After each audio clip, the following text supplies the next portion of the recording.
to this specific issue of development, we need to understand Western Kenya.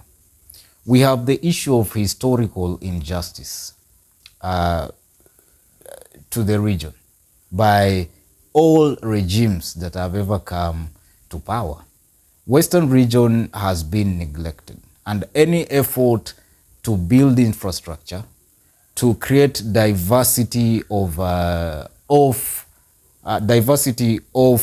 farming kind of jobs has been derailed, such that people from Western Kenya cannot do much other than farming.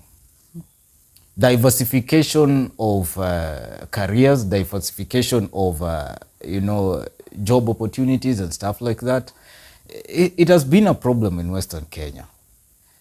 And this is brought about by the lack of infrastructure to spur up development in Western Kenya. For example, talk of power supply. This electricity, Western Kenya experiences the highest frequency of power loss. It is hard to set up an industry in Western Kenya. Very hard. It's not easy because of lack of electricity. And that is why President William Ruto during his tour said they are doing the last mile connectivity to connect over 35,000 households to power and stuff like that. Why are we 60 years later, we are still talking about last mile connectivity, connecting people to power and stuff like that. But remember, this is power that just connects households. Do we have enough power? There's a Rongo power station, which I think governments have tried to improve and upgrade to give more electricity to Western Kenya. I'm telling you, without infrastructure, forget about development. And one of the key factors of development is power. It's infrastructure. That includes power. You cannot talk of development in Western Kenya when you don't have power.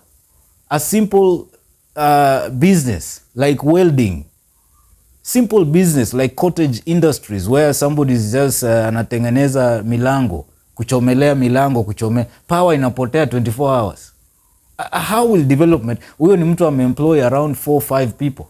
Hiyo siku wanakosa pesa. Wanakosa kupeleka kitu nyumbani. You are forced to buy a generator. It's going to cost you even more. Your GDP is so low, you're so poor. Look at a county like Busia. How many NGOs are in Busia? That's the only way you can survive. By inflating the numbers of HIV infected people and then looking for donors to bring in money. And now Trump says, we're not giving you any money anymore. Hiyo ndo kazi ambayo imebaki Western. Hiyo ndo development yenye watu yenye imekuwa Western for all this time. So when we talk about development in Western, why is nobody talking about this issue of electricity? Why don't we have enough? They're talking about setting up industry. What industry are you going to set up in Western Kenya? What industry? Mmias peke yake itakunywa hiyo stima yote. Nzoia peke yake inamaliza, sasa Nzoia yenyewe haina electricity. So what industry are you going to set up? So that's why I agree with Rigathi Gachagua on this issue. There's no development. This is not a development thing. You cannot come and give people 2 shillings, 1,000 shillings, 500 shillings, give farmers some few coins here and then say now we are bringing development. Which development? As